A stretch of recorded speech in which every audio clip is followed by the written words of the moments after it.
ఒకసారి మనం ధ్యానించుకుందాం. కొండల తట్టు నా కన్నులు ఎత్తుచున్నాను, నాకు సహాయం ఎక్కడి నుండి వచ్చును. యెహోవా వల్లే నాకు సహాయం కలిగిను, ఆయన భూమి ఆకాశములను సృజించిన వాడు. ఈ రెండు వచనాలు మనకి ఏమని సెలవిస్తున్నాయంటే, చాలా మంది వేదాంత పండితులు ఈ యొక్క కీర్తన గురించి ఏమని చెప్తున్నారంటే, రెండు సందర్భాలని మనకి జ్ఞాపకం చేస్తారు.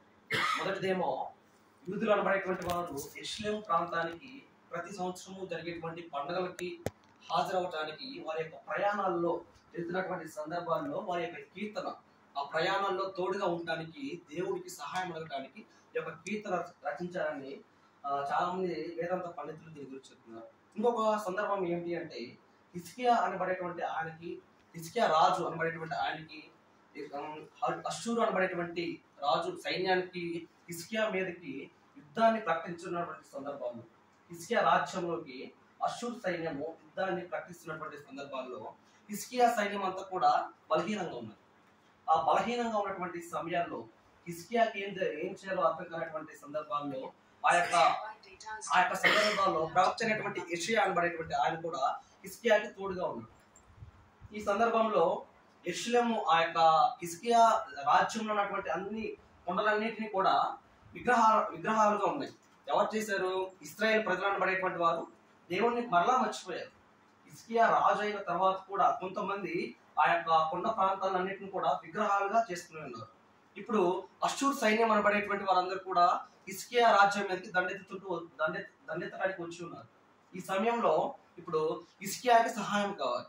ఆ హిజ్కియాకి సహాయం కావాల్సినటువంటి సందర్భంలో ఆ కొండలు ఏదైతే ఉన్నాయో, ఆ విగ్రహాలు అనబడేటువంటి ఏదైతే ఉన్నాయో అక్కడ నుంచి సహాయం అడుగుతున్నాడు. ఏమని? కొండల తట్టు నా కన్నులు ఎత్తుచున్నాను, నాకు సహాయం ఎక్కడి నుండి వచ్చును. ఇప్పుడు ఆ విగ్రహాలు అనబడేటువంటివి హిజ్కియాకి సహాయం చేస్తాయా? చెయ్యము. ఇప్పుడు సహాయం చేసేది ఎవరు? దేవాది దేవుడు. ఆ దేవుడిని అడుగుతున్నాడు. ఎందుకని? ఆ అష్షూరు సైన్యానికి చూసి జంకాడు. కొంచెం భయం వేసి ఆ సైన్యాన్ని గెలుస్తారో లేదో అనుకున్నటువంటి సందర్భాల్లో జంకొని తను కూడా దేవుణ్ణి అడగటం మొదలు పెట్టాడు. ఈ 121వ కీర్తనలో మనకి ఇద్దరు కనిపిస్తున్నారు. ఒకటేమో హిజ్కియా దేవుణ్ణి అడుగుతున్నాడు, రెండవదేమో యెషయా హిజ్కియాకి ధైర్యాన్ని ఇస్తున్నాడు. ఇక్కడ 3వ వచనం మనకి కనిపిస్తున్నది, ఆయన భూమి ఆకాశములను సృజించిన వాడు, ఆయన నీ పాదము తొట్టులనీయుడు, నిన్ను కాపాడువాడు, ఇశ్రాయేలును కాపాడువాడు, కునుకడు నిద్రపోడు, యెహోవాయే నిన్ను కాపాడువాడు. అయితే హిజ్కియా అనబడేటువంటి ఆయన ఎవరు? ఇశ్రాయేలీయులు. ఇశ్రాయేల్ ప్రజలని దేవుడు ఎందుకు ఎన్నుకున్నాడు? తన యొక్క ప్రజలు కాబట్టి ఎన్నుకొని తన యొక్క ఇశ్రాయేల్ జనాంగాన్ని కూడా ఆశీర్వదించాడు. కాబట్టి ఇశ్రాయేల్ ప్రజలని కూడా ఎప్పుడు మర్చిపోకుండా వారిని ఎప్పుడు కూడా వారి యొక్క రక్షణగా దేవుడు ఆ యొక్క ఇశ్రాయేల్ ప్రజలకి తోడుగా ఉంటాడని మనకి ఈ యొక్క కీర్తన మనకు ఒక వచనం మనకి సమాధానం ఇస్తుంది. అయితే 5వ వచనం కూడా అంటాడు, నీ కుడి ప్రక్కకు యెహోవా నీకు నీడగా ఉండును, పగలు ఎండ దెబ్బైనను నీకు తగలదు, రాత్రి వెన్నెల దెబ్బైనను నీకు తగలదు. అయితే హిజ్కియాకి ఆ అష్షూరు సైన్యంతో యుద్ధం వస్తున్నటువంటి సమయంలో ఏదైతే ఉన్నాడో కుడి ప్రక్కన యెహోవా దేవుడు సహాయంగా ఉంటాడు. ఆయన ఏదైతే ఖడ్గంతో ఆ యొక్క యుద్ధాన్ని చేస్తుంటాడో, కుడి ప్రక్కగా యుద్ధం ఏదైతే చేస్తూ ఉంటాడో ఆ కుడి ప్రక్కలో యెహోవా దేవుడు ఆ హిజ్కియాకి సహాయం చేస్తూ ఉంటాడు. ఈ అష్షూరు సైన్యము ఏ సమయంలో అయినా సరే, పగలైనా సరే, రాత్రి సమయంలో అయినా సరే, ఏ సమయంలో వచ్చినా కానీ హిజ్కియాకి తోడుగా ఉంటాడు. ఎటువంటి దెబ్బ, పగలు జరుగుతున్నటువంటి యుద్ధంలో కూడా ఎటువంటి ఎండను కూడా తగలకుండా, ఎటువంటి యుద్ధం వచ్చినా కానీ ధైర్యంగా ఎదుర్కోవడానికి యెషయా భక్తుడు హిజ్కియాకి ధైర్యాన్ని ఇస్తున్నాడు. దేవుణ్ణి ప్రార్థించు, దేవుణ్ణి నమ్ముకోవాలి. హిజ్కియాకి యెషయా భక్తుడు ధైర్యాన్ని ఇస్తూ చెప్తున్నటువంటి మాటలు ఇవన్నీ కూడా. అదే, ఏ అపాయమును రాకుండా యెహోవా నిన్ను కాపాడును, ఆయన నీ ప్రాణమును కాపాడును, ఇది మొదలుకొని నిరంతరము నీ రాకపోకలు యందు యెహోవా నిన్ను కాపాడును. ఏ అపాయం రాకుండా నిన్ను కాపాడును. అష్షూరు సైన్యము హిజ్కియా మీదకి రాకుండా, వారు యుద్ధము చేయకుండానే ఆ యొక్క ప్రాంత హిజ్కియా సైన్యాన్ని చూసి వారు వెళ్ళిపోయారు. ఎవరి వల్ల? దేవుని వలన, దేవుని వల్ల ప్రార్థించడం వలన. హిజ్కియా కూడా దేనికి ఇంకా భయపడకుండా యెషయా ఏదైతే ధైర్యాన్ని ఇస్తున్నాడో ఆ మాటల్ని వారందరూ కూడా అంగీకరించి దేవుని ప్రార్థించాడు, దేవుని నమ్ముకున్నాడు. కాబట్టి ఆ అష్షూరు సైన్యం వచ్చినా కానీ భయపడలేదు. దేవుడు ఇక్కడ సెలవిస్తున్నాడు ఏమని?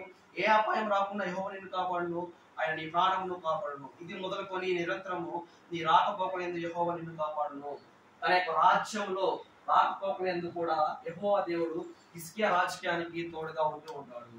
అయితే ఈ సందర్భంలో మన ఈ యొక్క కుటుంబంలో కూడా దేవుని బిడ్డలుగా ఉన్నటువంటి మీరందరూ కూడా ఎటువంటి సమయంలో అయినా అపాయం మీకు వచ్చినప్పుడు ఏం చేయాలి? దేవుని వాక్యం, దేవుని ప్రార్థించాలి. మనకి మార్గదర్శిగా ఎవరు ఉంటారు? సంఘ కాపరిగా ఉంటారు. సంఘ కాపరి మనకి మార్గాన్ని చూపిస్తారు. ఆ సంఘ కాపరి చెప్పేటువంటి వాక్యాన్ని మనము తలంచుకుంటూ మన యొక్క హృదయాలు భద్రపరుచుకొని ముందుకు సాగుతూ ఉన్నట్లయితే దేవాది దేవుడు ఇప్పుడు కూడా మన వెంట ఉంటూ ఉంటాడు.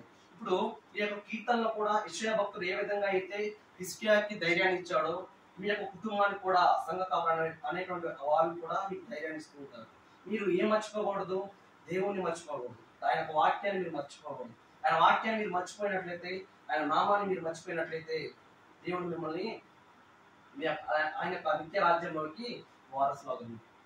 కాబట్టి దేవుని యొక్క వాక్యాన్ని విడిచిపెట్టకుండా ఆయన యొక్క మార్గాన్ని మీరు తెలుసుకొని ఆయన ఆరాధించే వారుగా మీ యొక్క కుటుంబం అంతా కూడా దేవుని స్తుతిస్తూ ఉన్నట్లయితే దేవాతి దేవుని యొక్క ఆశీర్వాదాలు మీ యొక్క కుటుంబం అంతా కూడా మెండుగా కురిపిస్తూ ఉంటాడు.